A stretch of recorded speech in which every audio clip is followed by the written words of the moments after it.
Esta es una historia basada en el testimonio real de la vida de Meriam Ibrahim, una mujer que enfrentó la muerte por elegir la fe sobre el miedo y que nos recuerda que el poder de Dios trasciende cualquier cadena humana.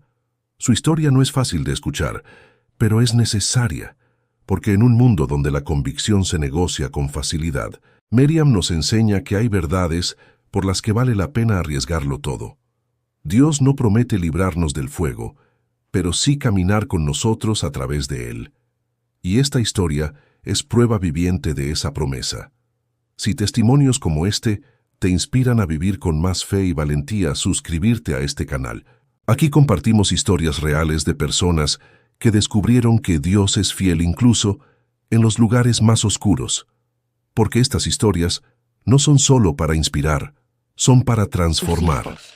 Existe una clase especial de dolor cuando la traición viene de tu propia sangre, cuando quien te entrega a la muerte es alguien que jugó contigo de niño, alguien que conoce tus miedos, tus secretos, la forma en que ríes cuando estás feliz, alguien que debería protegerte, no destruirte. Mi hermano presentó la denuncia un martes por la tarde, no porque yo hubiera hecho algo malo, no porque hubiera lastimado a alguien o robado algo. Me denunció porque me enamoré del hombre equivocado, porque elegí creer en el Dios equivocado, porque en el país donde nací, amar libremente y creer sinceramente puede costarte todo lo que tienes y todo lo que eres. La ironía es amarga como la bilis. El mismo hermano que no estuvo presente cuando nuestra madre trabajaba hasta el cansancio para criarnos sola, ese mismo hermano se presentó ante las autoridades con documentos y acusaciones. Decía que yo había desaparecido por años, que la familia estaba escandalizada por mis decisiones, mentiras envueltas en palabras legales. Pero yo sé la verdad. Él no vino por honor familiar, vino por mi salón de belleza, por mis tierras, por la pequeña tienda que tanto me costó construir. Vino porque la avaricia puede disfrazarse de piedad cuando conviene. Estaba embarazada de 3 semanas cuando me arrestaron. Tenía un niño de 20 meses que no entendía por qué su madre dormía en el suelo frío de una celda que olía a humedad y desesperanza. Y tenía una fe que estaba a punto de ser probada de formas que nunca imaginé posibles. Los días se convirtieron en semanas, las semanas en meses, y cada mañana, cuando despertaba con el peso del hierro en mis tobillos, me preguntaba si ese sería el día en que mi voluntad finalmente se quebraría. Me ofrecieron un trato simple: niega tu fe y vive. Abraza otra religión por un momento y recupera tu libertad. Finge, solo esta vez, y tus hijos tendrán una madre. Di las palabras que quieren escuchar y todo esto terminará. Pero hay cosas más valiosas que la vida misma. Hay verdades que no se pueden negociar, ni siquiera cuando el precio es tu propia sangre derramada en el polvo. Y en esa celda húmeda, con grilletes en los tobillos y un bebé creciendo en mi vientre, con mi pequeño Martín enfermándose por las infecciones y mi esposo Daniel luchando por visitarnos desde su silla de ruedas, tuve que decidir cuánto valía mi verdad. Tuve que decidir si Dios era real cuando todo lo demás se desmoronaba. El polvo de Al-Qadarif tiene un color especial. Es rojizo, como si la tierra misma sangrara bajo el sol implacable del este de Sudán. Recuerdo ese polvo pegándose a mis pies descalzos cuando tenía 6 años, el día que mi padre cerró la puerta de nuestra casa y nunca volvió a abrirla. No hubo despedidas, no hubo explicaciones, solo el sonido de sus pasos alejándose mientras yo jugaba con las muñecas de trapo que mi madre me había hecho con retazos de tela. Cuando le pregunté a mamá dónde estaba papá, ella se agachó hasta quedar a mi altura, me abrazó fuerte y dijo algo que nunca olvidaré. Algunas personas eligen irse, mi amor, pero Dios nunca se va. Él se queda con los que duelen. Mi madre, Selam, era etíope. Tenía esos ojos profundos que parecían guardar historias de 1000 años, y una fe en Cristo que ardía como las velas de la Iglesia ortodoxa, donde me llevaba cada domingo. Ella no era una mujer amargada, a pesar de todo. Era de esas personas que encuentran a Dios en los lugares rotos, que cantan himnos mientras lavan ropa ajena para darnos de comer. Crecí entre el aroma del incienso de la iglesia y el sudor honesto del trabajo duro. Los domingos eran sagrados. No importaba cuán cansada estuviera mamá, nos vestíamos con lo mejor que teníamos y caminábamos 40 minutos bajo el sol hasta llegar a esa pequeña iglesia de paredes blancas y techo que goteaba cuando llovía. Allí, entre el coro de voces desafinadas y el calor sofocante, aprendí que Dios no está en los edificios bonitos, está en los corazones dispuestos. El pastor Johannes era un hombre mayor con manos temblorosas que sostenían la Biblia como si fuera lo único que lo mantenía vivo. Cada semana predicaba sobre la fidelidad de Dios, sobre cómo Él levanta a los caídos, cómo alimenta a los hambrientos, cómo nunca abandona a sus hijos. Y yo, sentada en el banco de madera dura, con mi vestido remendado y mis pies llenos de pollas del camino, le creía cada palabra, porque lo veía en mi madre. La veía regresar exhausta del mercado donde vendía verduras, con apenas suficiente dinero para el pan, pero siempre encontraba algo para dar a alguien más necesitado. La veía orar de rodillas antes del amanecer, con lágrimas rodando por sus mejillas, agradeciéndole a Dios por un día más de vida. Los años pasaron como pasan en los lugares donde la pobreza hace que el tiempo se sienta más lento y más rápido a la vez. Crecí, me hice mujer, aprendí a trenzar cabello en el pequeño salón de belleza donde trabajaba y descubrí que tenía manos buenas para los negocios. A los 23 años, con los ahorros que había guardado peso por peso, moneda por moneda, abrí mi propio salón. Era pequeño. 3 sillas, 2 espejos agrietados, un ventilador que sonaba como si fuera a explotar en cualquier momento. Pero era mío. Cada cliente que llegaba era una bendición. Cada conversación mientras trenzaba cabello era una oportunidad de compartir esperanza. Porque así me crió mi madre. A ver a Dios en cada esquina, en cada persona, en cada pequeña victoria. Luego compré un pedazo de tierra. No era gran cosa, apenas suficiente para cultivar algunos vegetales, pero representaba algo más grande. Representaba que una niña abandonada por su padre, criada en la pobreza, podía construir algo con sus propias manos. Más tarde, con préstamos y fe, abrí una pequeña tienda en un centro comercial. Vendía de todo un poco: jabones, velas, especias, lo que la gente necesitara. Nunca me olvidé de dónde venía. Cada domingo seguía caminando a esa misma iglesia, aunque ahora podía pagar un transporte. Seguía cantando esos mismos himnos, aunque mi voz seguía siendo terrible, porque Dios no me había sacado de la nada para que me olvidara de Él en la abundancia. Y entonces conocí a Daniel. Fue en un viaje que hice a Jartum en el 2011.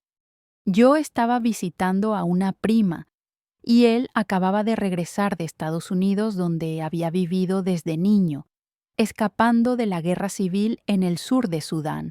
Lo vi en la iglesia, en su silla de ruedas, con esa sonrisa que iluminaba toda la sala a pesar de la distrofia muscular que hacía que sus músculos se debilitaran día a día.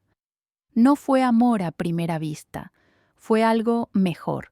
Fue reconocimiento, como si nuestras almas se hubieran conocido antes, en algún lugar donde el dolor y la esperanza conviven sin contradecirse. Daniel era cristiano. Su fe era profunda, del tipo que no necesita gritar para ser escuchada.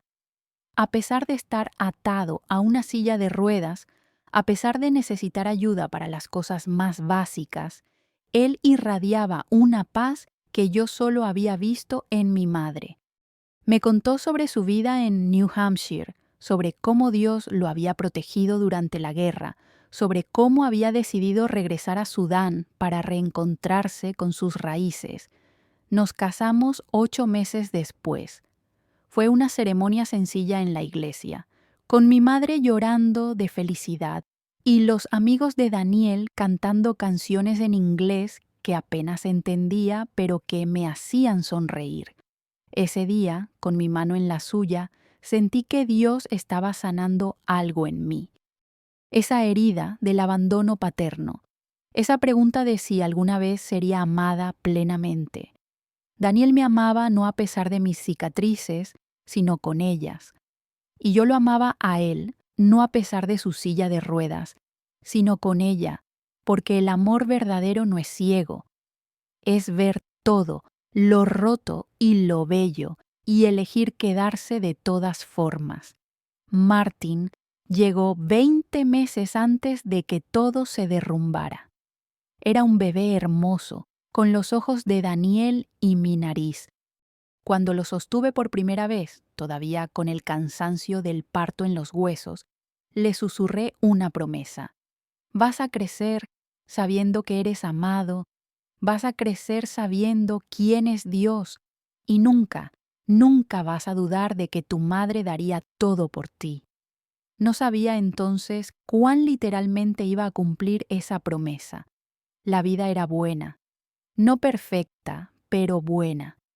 Daniel y yo hablábamos sobre mudarnos eventualmente a Estados Unidos, donde él tenía ciudadanía. Yo seguía trabajando en el salón, ahorrando, soñando con un futuro donde Martin pudiera ir a buenas escuelas y tener oportunidades que nosotros nunca tuvimos. Y entonces, en un día de agosto caluroso como todos los agostos en Sudán, sonó mi teléfono. Era un número desconocido. Una voz oficial, fría como el metal. Me pedían que me presentara en la estación de policía para responder algunas preguntas. Preguntas sobre mi matrimonio, preguntas sobre mi religión. Preguntas que, según decían, habían surgido por una denuncia familiar. Colgué el teléfono con las manos temblando. Daniel me miró desde su silla, con Martin jugando en el suelo entre nosotros, y vi en sus ojos el mismo miedo que sentía en mis entrañas. Sabíamos quién había hecho la denuncia. Sabíamos exactamente quién, mi hermano, el que nunca estuvo cuando mamá se rompía la espalda trabajando, el que apareció años después, cuando mi negocio empezó a prosperar, con sonrisas falsas y preguntas sobre herencias. Pensé que solo quería dinero. Pensé que con el tiempo se cansaría y desaparecería como nuestro padre. No imaginé que querría mi vida. La estación de policía olía a sudor rancio y a papeles viejos. Recuerdo ese olor porque se me quedó pegado a la ropa, a la piel, al alma. Cuando entré ese día de agosto, pensé que sería un malentendido. Una conversación incómoda, quizás una multa, y luego volver a casa con Daniel y Martin. No volví a casa. Me arrestaron allí mismo, sin darme tiempo de hacer una llamada, sin explicarme realmente de qué me acusaban. Solo palabras entrecortadas: apostasía, adulterio, violación de la Sharía. Palabras que sonaban a otro idioma, a otra realidad que no era la mía. Pero yo siempre he sido cristiana, les dije mientras me esposaban. Siempre. Mi madre me crió así. El oficial me miró con una mezcla de lástima y desprecio. Tu padre era musulmán. Eso te hace musulmana. La ley es clara. Ahí empecé a entender. No importaba lo que yo dijera, no importaba mi vida, mi historia, mi verdad. Solo importaba la religión de un hombre que nos abandonó cuando yo tenía 6 años. Un hombre que nunca me enseñó nada, que nunca oró conmigo, que nunca estuvo presente. Ese hombre, ausente y fantasma, iba a definir quién era yo ante la ley. Me llevaron a la prisión Omdurman, en las afueras de Yartum. El edificio era gris, del color de las pesadillas. Las paredes sudaban humedad y el calor era tan denso que se podía masticar. Me pusieron en una celda con otras 5 mujeres. El espacio era tan pequeño que cuando todas nos acostábamos, los cuerpos se tocaban sin remedio. Lo peor no era la incomodidad, lo peor era Martin. Mi bebé de 20 meses lloraba sin entender por qué estábamos ahí. ¿Por qué no había camas suaves, ni juguetes, ni las canciones que le cantaba antes de dormir? ¿Por qué su papá no venía a buscarnos? Intenté explicarle con palabras que un niño tan pequeño no podía comprender. Es un error, mi amor. Pronto nos vamos a casa. Pero pasaron los días y no nos íbamos, y él, pronto, se convirtió en una mentira que me dolía pronunciar. No sabía entonces que estaba embarazada de 3 semanas.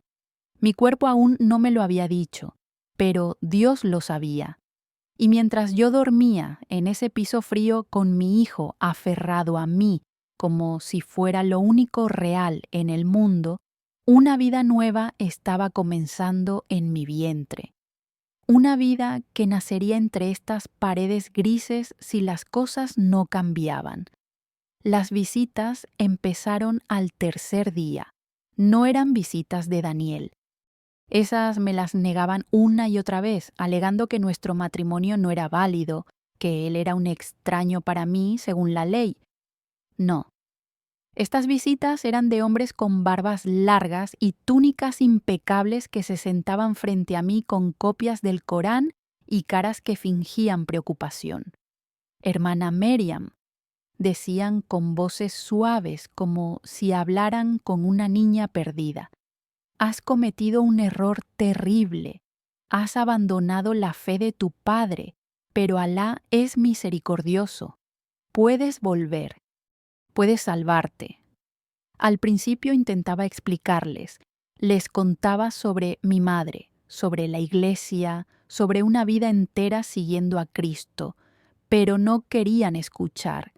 Solo querían que recitara palabras que no sentía, que abrazara una religión que nunca fue mía, que traicionara al Dios que me sostuvo cuando nadie más lo hizo. No, les decía, yo no he abandonado nada, siempre he sido cristiana.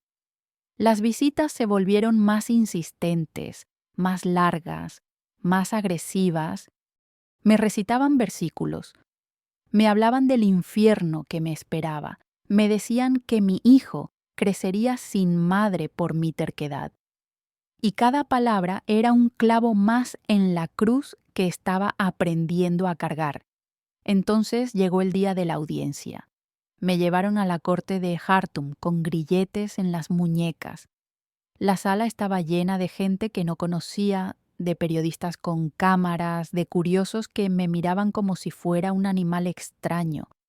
El juez, un hombre mayor con ojos duros como piedras, me miraba desde su estrado como si ya hubiera tomado una decisión antes de escucharme.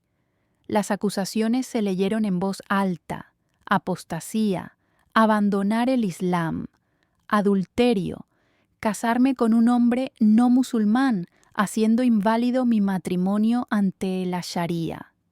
Cada palabra era un latigazo.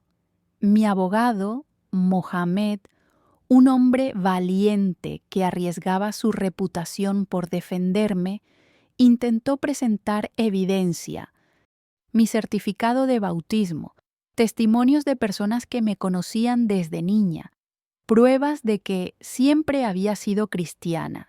Pero el juez lo interrumpió con un gesto de la mano. El padre era musulmán, eso es suficiente. Y entonces me hizo la pregunta que definiría todo.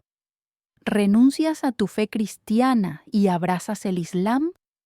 El silencio en la sala era tan espeso que podía escuchar mi propio corazón latiendo. Sentí los ojos de todos sobre mí.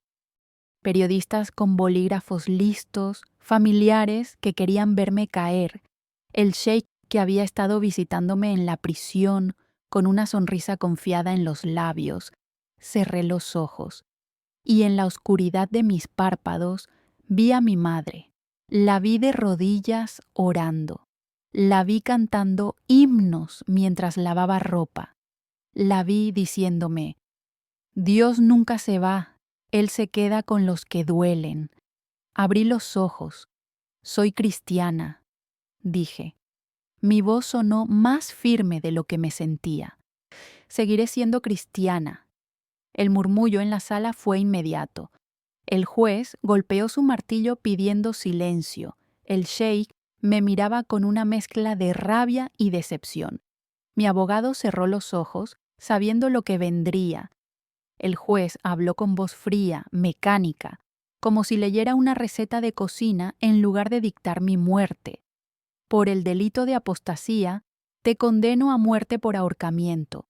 Por el delito de adulterio, te condeno a 100 latigazos. Te doy 3 días para reconsiderar. Si te arrepientes, la sentencia será anulada. 3 días, 72 horas para elegir entre mi fe y mi vida. Me devolvieron a la celda con algo nuevo: cadenas en los tobillos, pesadas, frías, con eslabones que arrastraban contra el piso cada vez que me movía. Me explicaron que era el protocolo para los condenados a muerte, como si necesitara un recordatorio constante de lo que me esperaba. Martin se asustó cuando me vio. Intentó quitarme las cadenas con sus manitas pequeñas, llorando. «Mami, duele, quítalo». «No puedo, mi amor», le susurré abrazándolo. «Pero no te preocupes, Dios está con nosotros». ¿Y lo estaba? En ese momento, con el hierro marcando mi piel y mi hijo llorando en mis brazos, no lo sentía cerca. Lo llamaba en oraciones desesperadas, pero el cielo parecía de cemento. Los 3 días pasaron.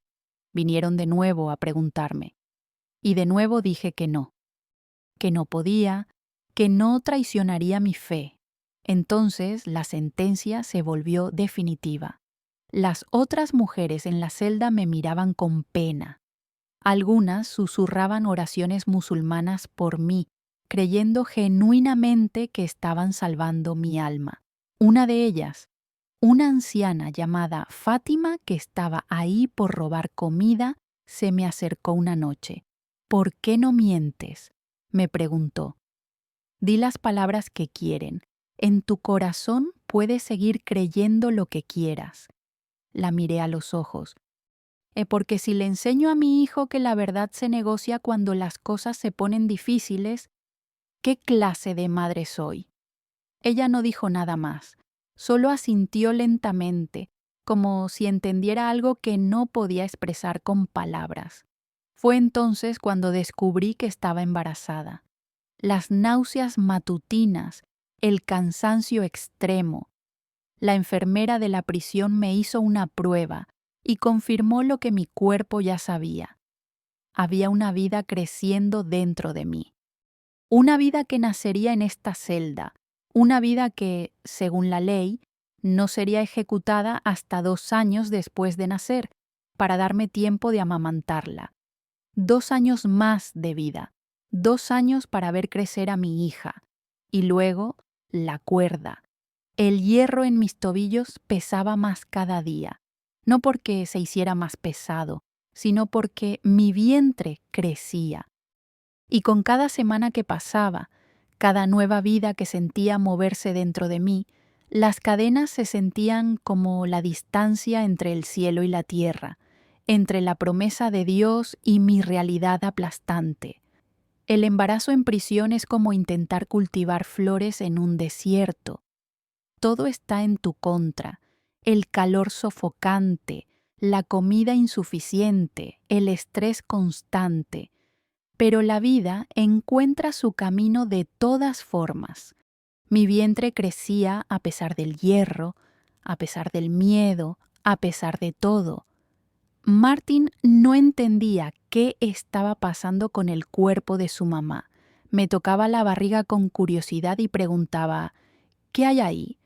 Le decía que era su hermanita, que Dios nos estaba dando un regalo incluso en este lugar oscuro.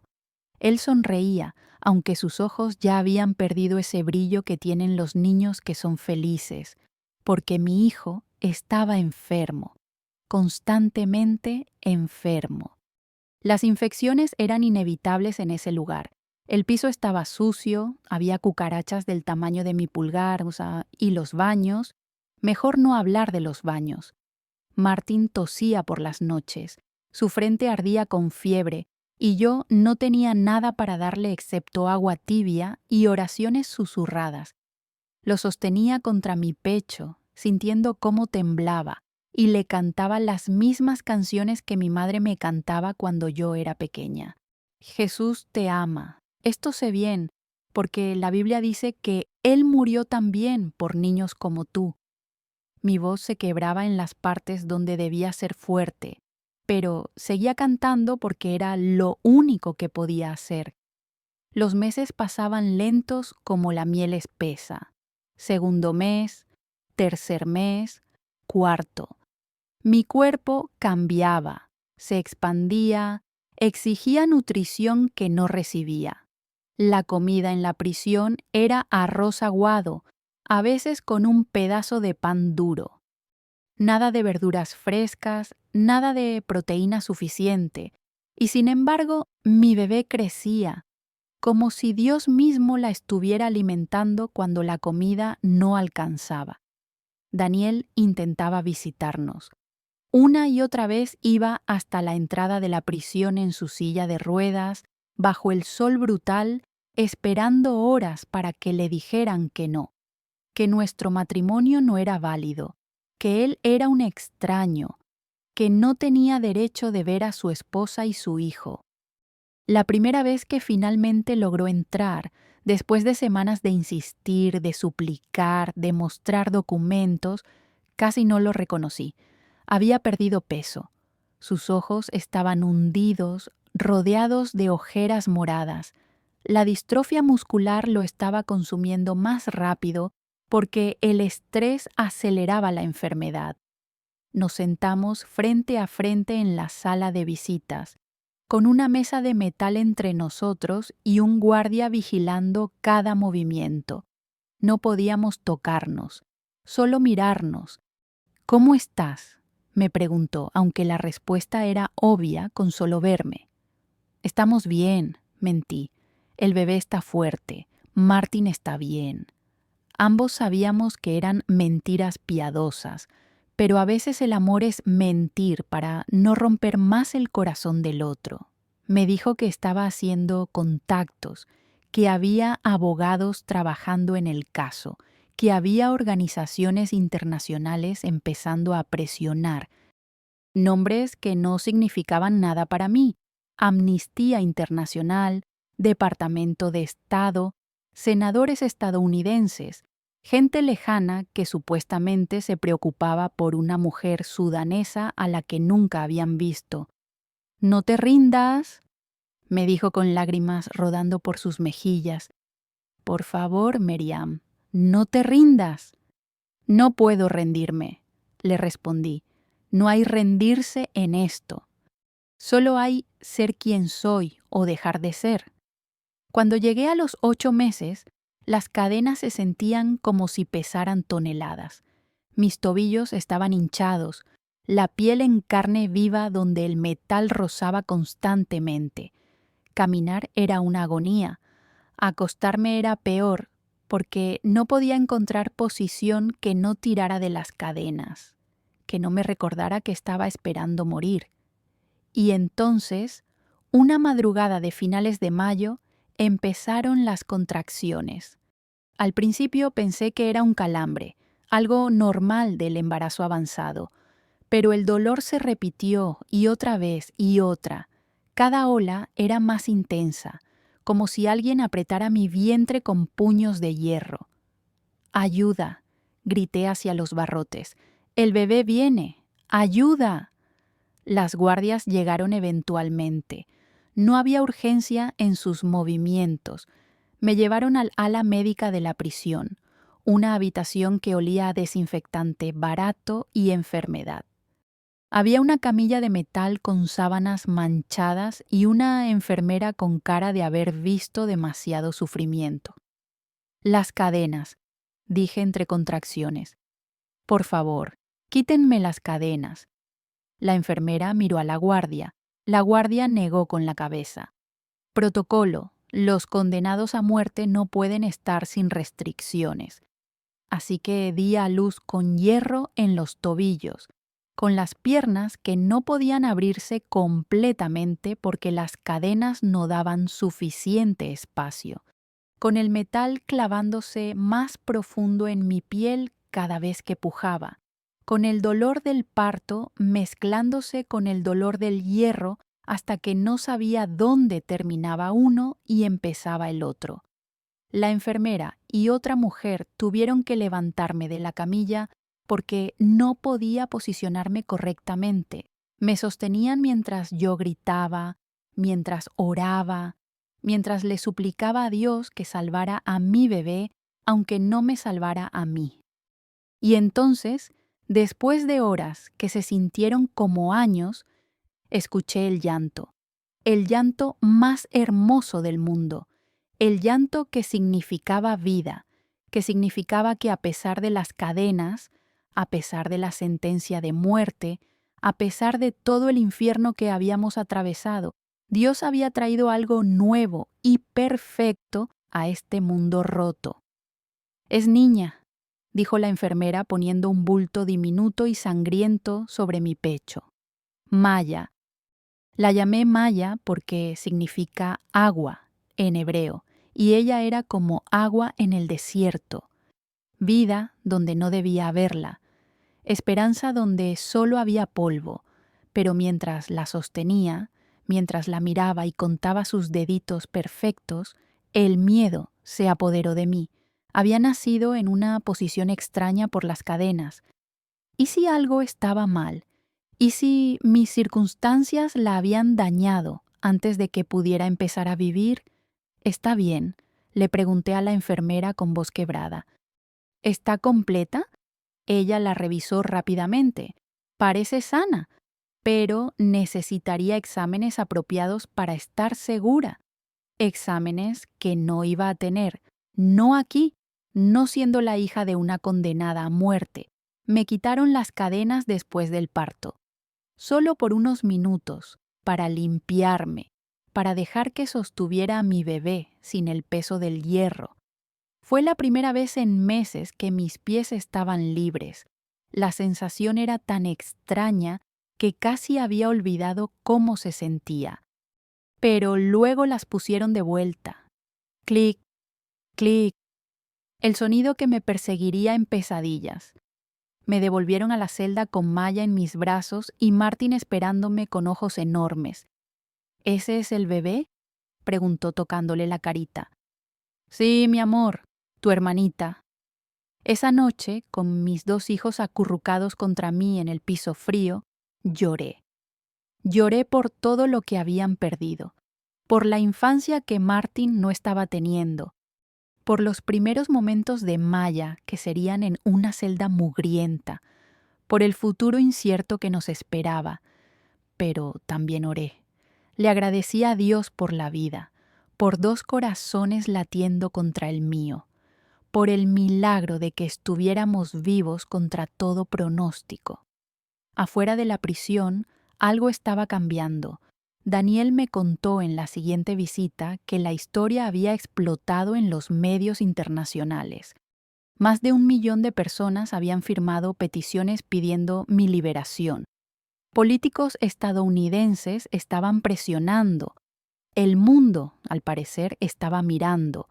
Pero adentro, en mi celda, con las cadenas marcando mis tobillos y el olor a leche y sudor llenando el aire, el mundo se sentía muy pequeño. se reducía a 3 corazones latiendo, a sobrevivir un día más, a mantener la fe cuando todo gritaba que la soltara. Una noche, cuando Maya tenía apenas una semana de nacida, cuando Martín finalmente se había quedado dormido después de horas de fiebre, me senté contra la pared fría y hablé con Dios. No con palabras bonitas, no con el lenguaje pulido de las oraciones de iglesia, solo la verdad cruda.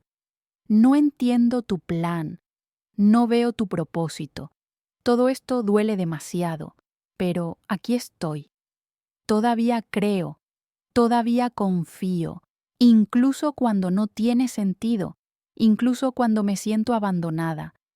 Aquí estoy, y en el silencio de esa celda oscura, con mis hijos respirando suavemente, sentí algo, no una voz audible, no una luz del cielo, solo una certeza profunda, como un ancla invisible hundiéndose en mi alma. Esto no termina aquí. Tu historia no se acaba en estas 4 paredes. No sabía entonces cuán cierto era. No sabía que faltaba lo más difícil. El 23 de junio de 2014 amaneció como cualquier otro día en prisión. El mismo calor pegajoso, el mismo olor a humedad, las mismas cadenas marcando mis tobillos. Pero algo en el aire se sentía diferente, como cuando sabes que va a llover antes de ver las nubes. Mi abogado Mohamed llegó temprano, más temprano de lo usual. Traía una expresión en el rostro que no había visto antes, esperanza mezclada con miedo de creer en ella.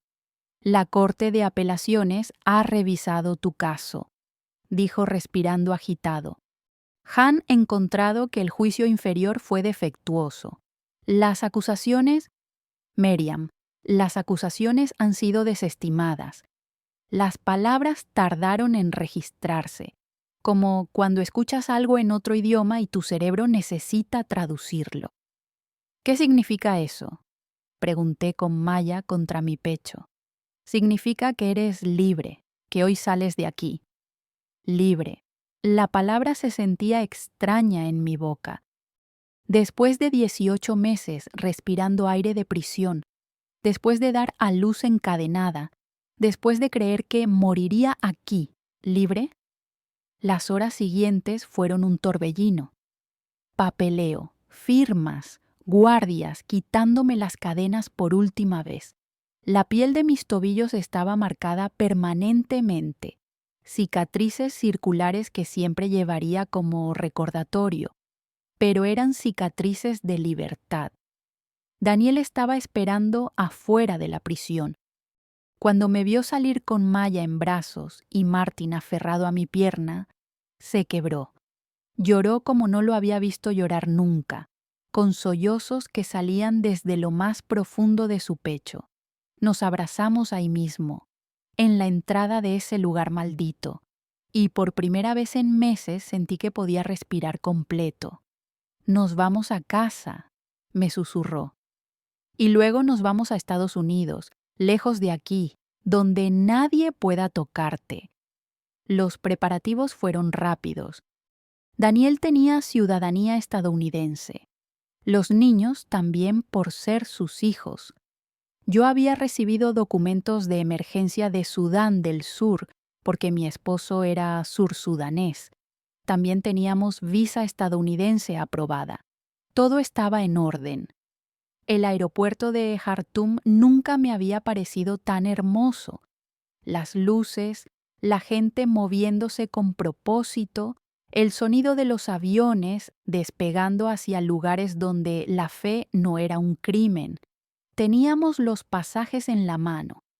Nuestro vuelo salía en 2 horas. 2 horas y estaríamos en el aire. 2 horas y Sudán sería solo un punto pequeño allá abajo. 2 horas y mis hijos estarían seguros. No llegamos ni a inmigración. Aparecieron de la nada. Más de 40 agentes del Servicio Nacional de Inteligencia y Seguridad, con uniformes oscuros y armas en los cinturones. rodearon a nuestra familia como si fuéramos criminales peligrosos, como si un hombre en silla de ruedas, una mujer agotada y 2 bebés fueran una amenaza para la seguridad nacional. Meriam Ibrahim, dijo el que parecía estar a cargo.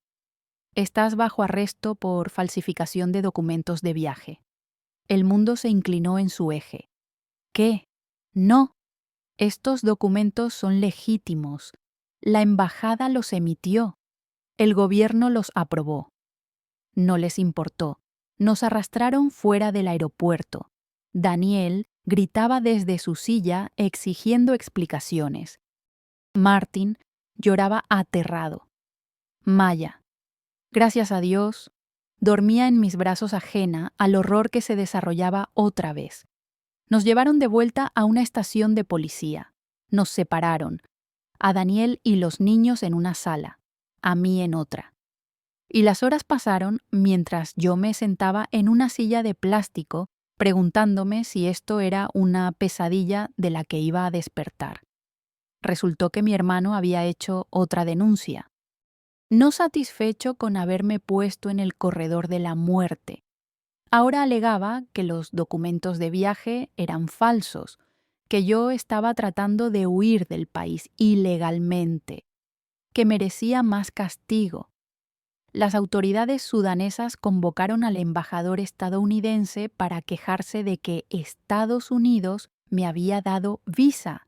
Lo llamaron una violación criminal de su soberanía, como si darle refugio a una mujer perseguida fuera un crimen internacional. Nos soltaron esa misma noche después de horas de interrogatorio, pero con una condición: no podíamos salir del país.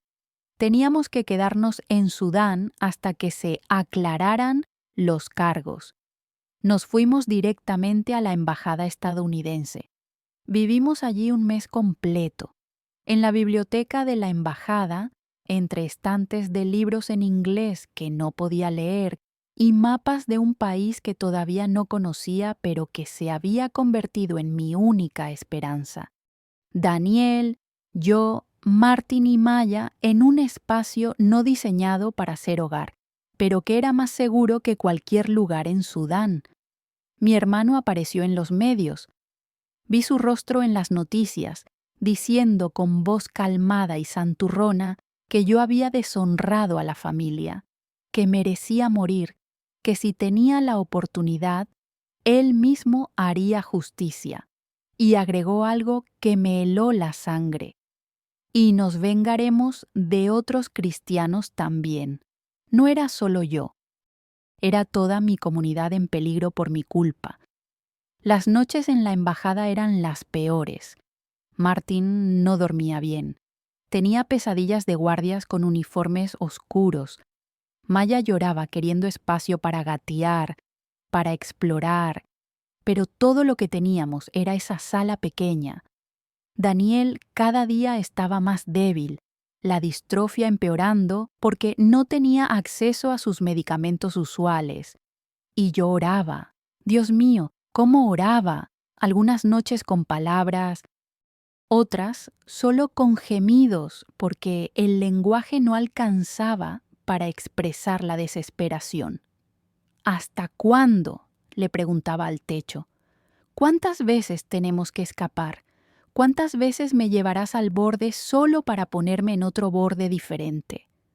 No había respuestas audibles, solo el zumbido del aire acondicionado de la embajada y la respiración pesada de mis hijos dormidos. Y entonces, después de semanas de negociaciones diplomáticas que yo ni siquiera entendía completamente, llegó la noticia. Italia había ofrecido ayuda. Su gobierno tenía buenas relaciones con Sudán y estaba dispuesto a mediar. Nos sacarían en un avión oficial italiano. El 24 de julio, casi un mes después de haber sido arrestados en el aeropuerto, nos subimos a un avión, pero esta vez no salimos por la terminal pública. Nos llevaron por una entrada privada, con seguridad, como si fuéramos dignatarios en lugar de refugiados. El avión despegó. Sentí el momento exacto en que las ruedas dejaron la tierra sudanesa, Y solo entonces, solo cuando estuvimos en el aire con Sudán haciéndose más pequeño por la ventana, me permití creer que tal vez, solo tal vez, esto era real. Roma era todo lo opuesto a Jartum, verde donde Jartum era polvo, fresco donde Jartum era calor sofocante, amable donde Jartum era amenazante. Nos hospedaron en una casa segura, nos dieron comida real, ropa limpia. Maya recibió exámenes médicos apropiados y, gracias a Dios, no tenía daño permanente del parto en cadenas. Y conocimos al Papa. El Papa Francisco nos recibió en el Vaticano. Este hombre vestido de blanco, que representaba a millones de cristianos alrededor del mundo, se agachó para hablar con Martín a su altura. Bendijo a Maya tocando su frente y me miró a los ojos. Tu fe, dijo en español para que yo entendiera, le ha dado esperanza al mundo. Has mostrado que Cristo vale más que la vida misma. Lloré. No lágrimas tristes, sino lágrimas de reconocimiento, como si finalmente alguien entendiera el peso que había cargado. Pasamos una semana en Roma, una semana siendo normales, paseando por las calles, comiendo gelato, viendo a Martín reír por primera vez en meses. Nos tomamos fotos como cualquier familia turista. Y por esos breves días casi olvidé el infierno del que veníamos, pero sabíamos que Roma no era el destino final. Estados Unidos nos esperaba. Daniel quería llevarme a New Hampshire, donde vivía su hermano Gabriel, donde había una comunidad sudanesa que nos recibiría, donde mis hijos podrían ser niños sin miedo. El avión de Roma a Estados Unidos fue largo. Martín se quedó dormido en mi regazo, Maya en los brazos de Daniel, y yo miraba por la ventana viendo el océano Atlántico extenderse infinito abajo. ¿En qué piensas?, me preguntó Daniel. En que hace 2 meses estaba esperando morir, respondí. Y ahora estoy volando hacia la libertad. No tiene sentido. Nada de esto tiene sentido. Él tomó mi mano. Tiene el sentido de Dios, que nunca es el sentido que esperamos. El aeropuerto de Manchester, New Hampshire, era pequeño comparado con los otros por los que habíamos pasado. Pero cuando las puertas se abrieron y entramos a la sala de llegadas, parecía el lugar más grande del mundo, porque estaba lleno de gente, gente que no nos conocía pero que había orado por nosotros, gente sosteniendo carteles que decían «Bienvenida, Miriam» y «Dios te bendiga» en inglés y en árabe. Gabriel, el hermano de Daniel, corrió hacia nosotros. Los hermanos se abrazaron con esa intensidad de quien creyó que no volvería a verse. Luego Gabriel me abrazó a mí, con cuidado, como si fuera algo frágil que podría romperse. «Bienvenida a casa», dijo. Casa, qué palabra tan extraña para un lugar que nunca había visto. Pero cuando miré alrededor y vi las caras amables, las sonrisas genuinas, las lágrimas de alegría de completos extraños que nos recibían como familia, entendí lo que quería decir. No era el lugar lo que hacía un hogar, era la gente, era la libertad, era el poder respirar sin miedo. La comunidad sudanesa de Manchester nos recibió con los brazos abiertos. Nos instalamos en un apartamento modesto que Gabriel había preparado. 2 habitaciones, una cocina pequeña, una sala con un sofá que había visto mejores días. Para alguien que vino de Estados Unidos, probablemente parecería humilde. Para mí, que había vivido en una celda de prisión, parecía un palacio. Lo primero que hice fue llevar a Maya al doctor. Un doctor de verdad, en un hospital limpio, con máquinas que zumbaban y enfermeras que sonreían. Le hicieron todos los exámenes, ultrasonidos, radiografías, pruebas de desarrollo motor. y cada resultado que volvía era un milagro. Estaba perfectamente sana. Las cadenas durante el parto no la habían dañado. Dios la había protegido incluso cuando yo no podía. Martin también vio doctores.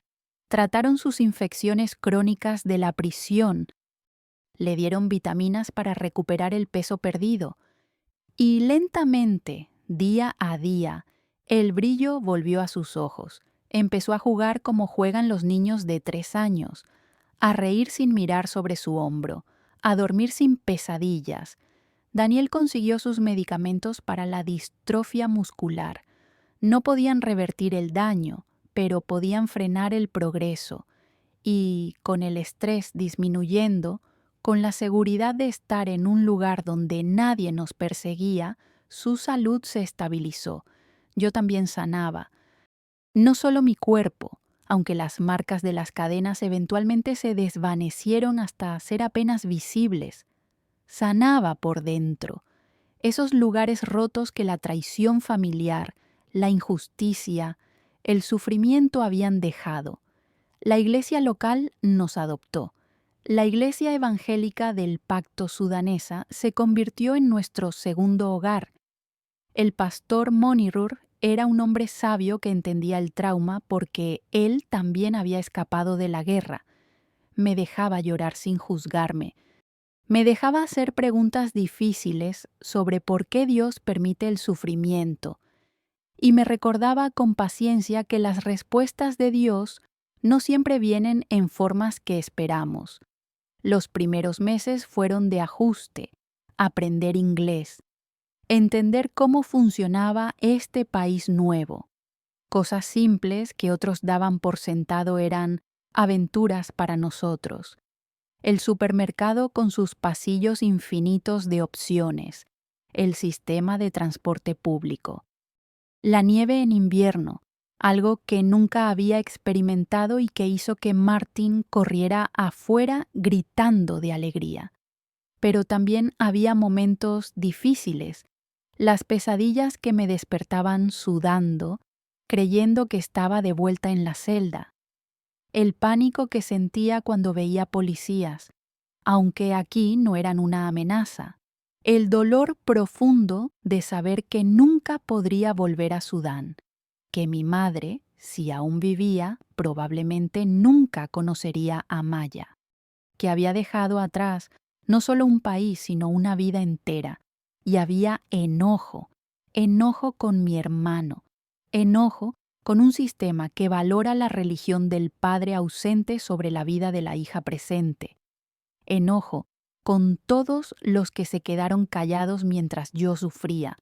Tuve que aprender a perdonar, no porque lo merecieran, sino porque el odio me estaba consumiendo por dentro.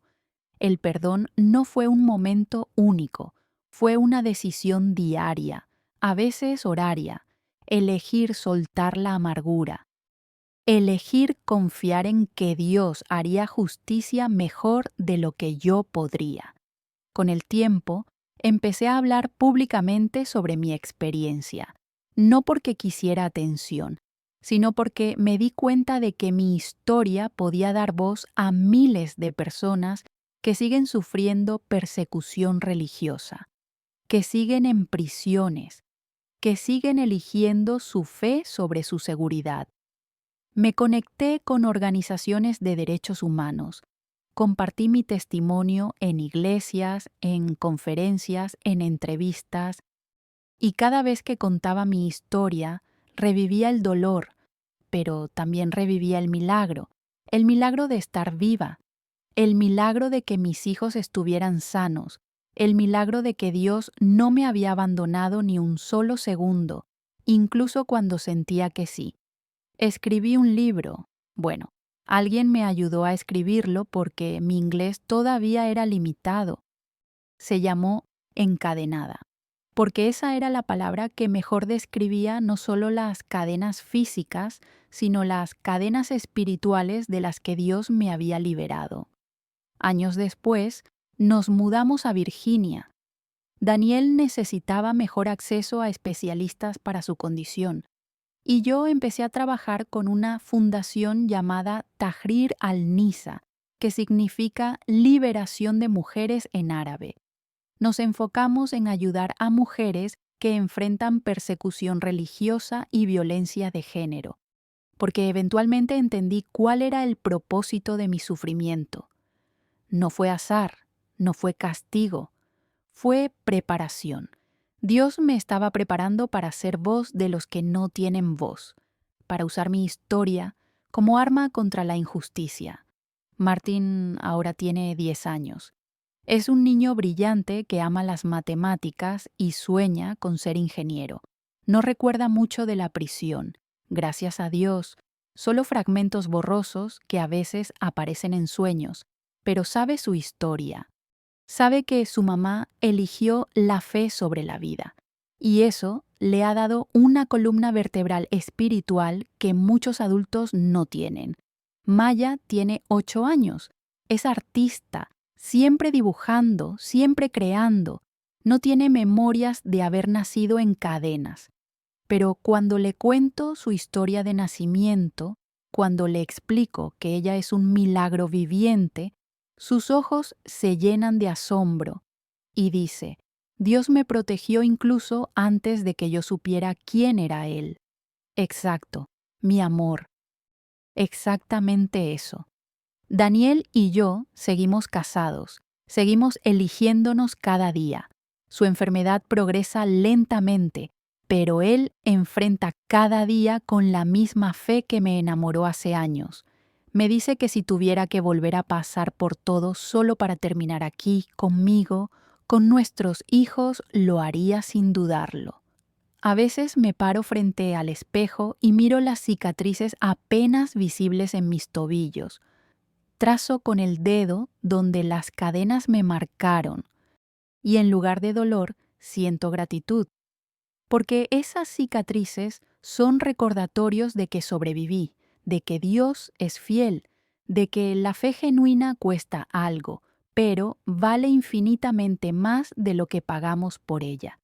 Hay momentos cuando el teléfono suena con noticias de Sudán, otro cristiano arrestado, otra mujer condenada, y mi corazón se rompe porque sé exactamente cómo se siente.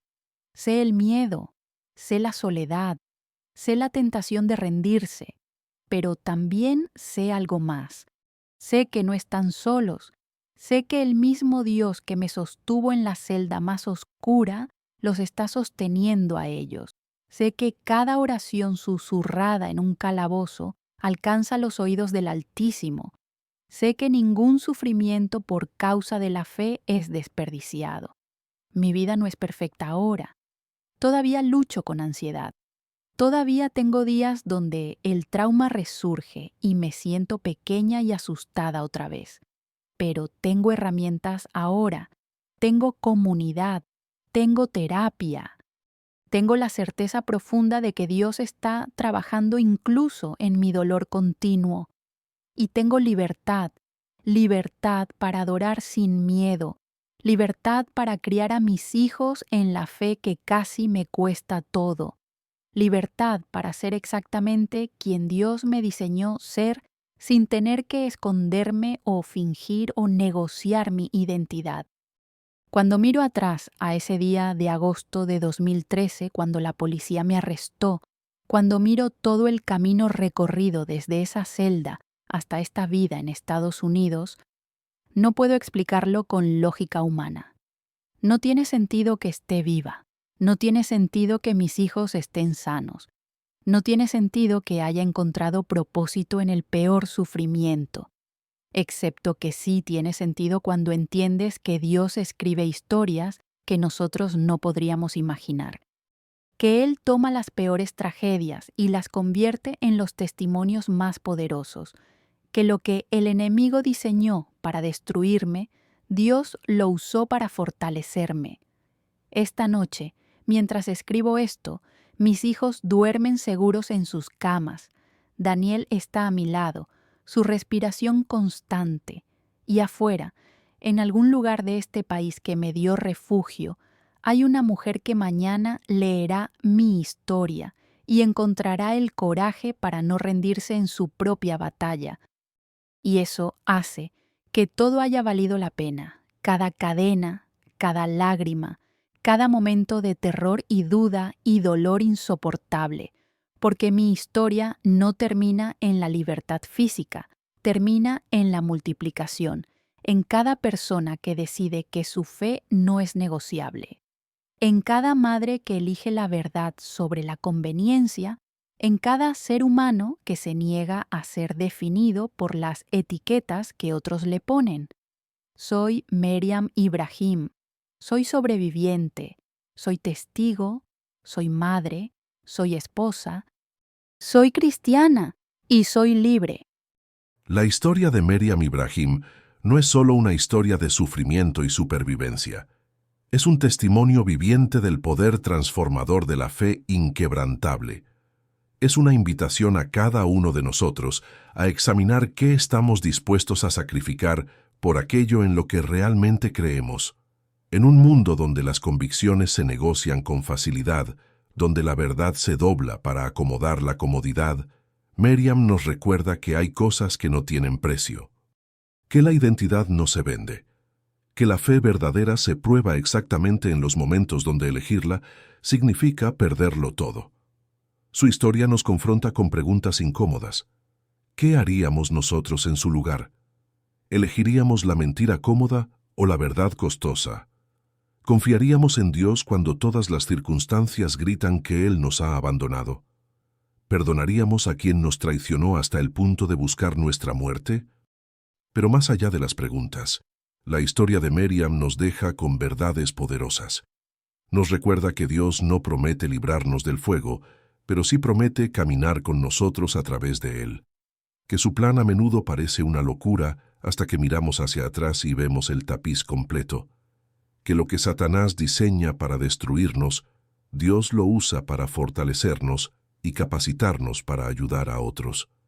Hoy, Meriam vive en Virginia con su familia.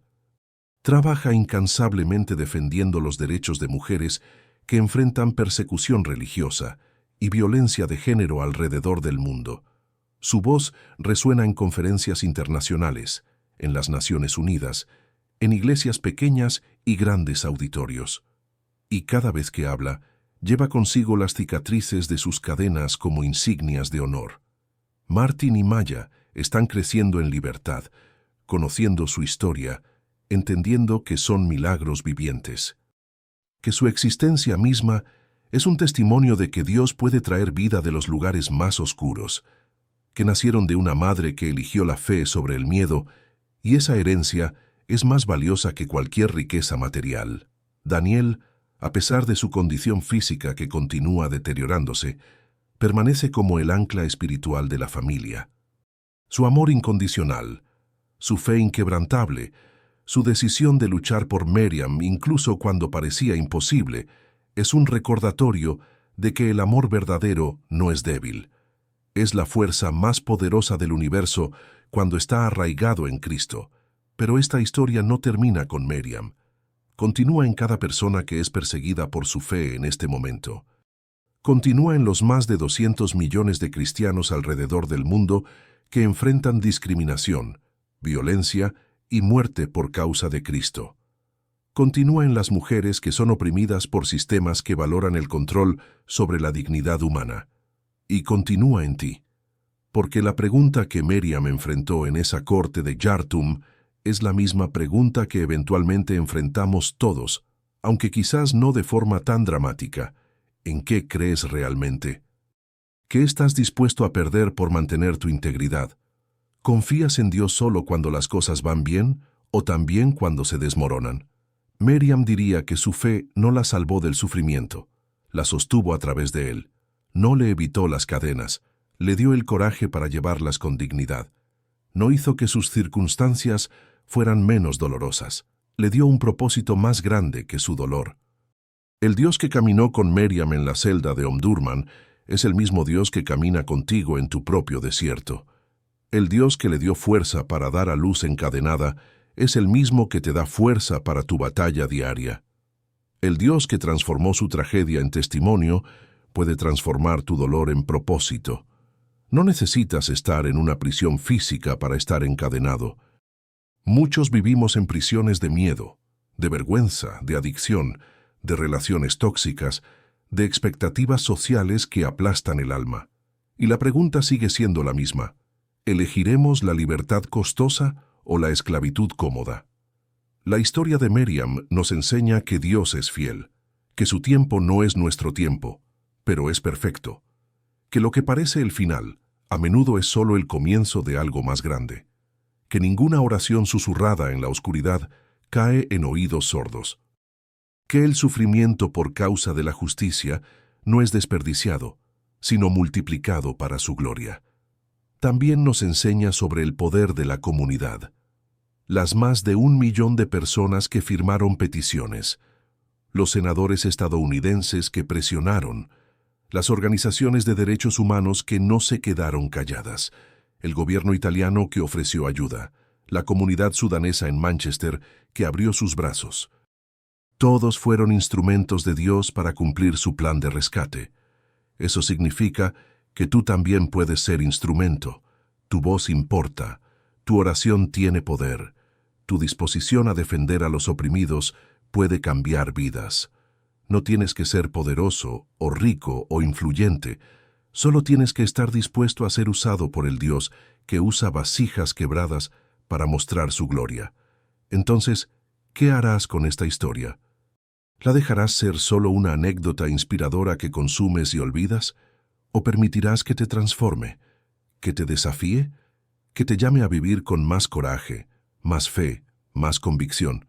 Tal vez hoy necesitas tomar una decisión difícil por tu integridad. Tal vez necesitas perdonar una traición que parece imperdonable. Tal vez necesitas mantener tu fe en circunstancias que gritan que Dios te ha olvidado. Tal vez necesitas usar tu libertad para defender a alguien que no la tiene. Sea lo que sea, recuerda esto. El mismo Dios que sostuvo a Miriam te sostendrá a ti. El mismo poder que la liberó de cadenas físicas y espirituales puede liberarte a ti. La misma fidelidad que la llevó desde una celda de muerte hasta una vida de propósito puede transformar tu historia también. Porque nuestro Dios no es Dios de los cómodos y seguros, es Dios de los quebrantados y valientes. No se mueve en la ausencia de problemas, sino en el centro de ellos. Y su especialidad es tomar lo imposible y hacerlo inevitable. Así que este es el llamado. No te conformes con una fe tibia que se evapora ante la primera dificultad. No negocies tu identidad por la aprobación de quienes nunca te entenderán. No dejes que el miedo sea más fuerte que tu confianza en un Dios que ha demostrado ser fiel generación tras generación. Vive como Miriam vivió, con coraje en la tormenta, con fe en la oscuridad, con esperanza cuando no hay razón lógica para esperanza. Y observa cómo Dios escribe una historia con tu vida que ni siquiera podrías haber imaginado. Y si conoces a alguien que está pasando por su propio infierno en este momento, comparte esta historia con ellos. Recuérdales que no están solos, que el mismo Dios que nunca soltó la mano de Miriam no soltará la de ellos, que el amanecer siempre llega, incluso después de las noches más largas. ¿Te ha tocado esta historia? ¿Te ha desafiado? Entonces no la guardes para ti. Dale me gusta a este video para que más personas puedan conocer el testimonio de Miriam. Suscríbete a este canal para seguir escuchando historias de fe inquebrantable que transforman vidas. Y sobre todo, comparte este mensaje con alguien que necesite recordar que Dios nunca abandona a sus hijos, ni siquiera en las prisiones más oscuras.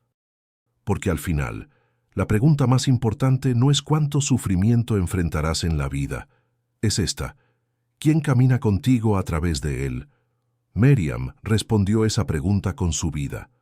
Ahora te toca a ti. Que el Dios de Miriam, el Dios que rompe cadenas y abre puertas de prisión, el Dios que convierte tragedias en testimonios, sea tu fortaleza hoy y siempre. Amén.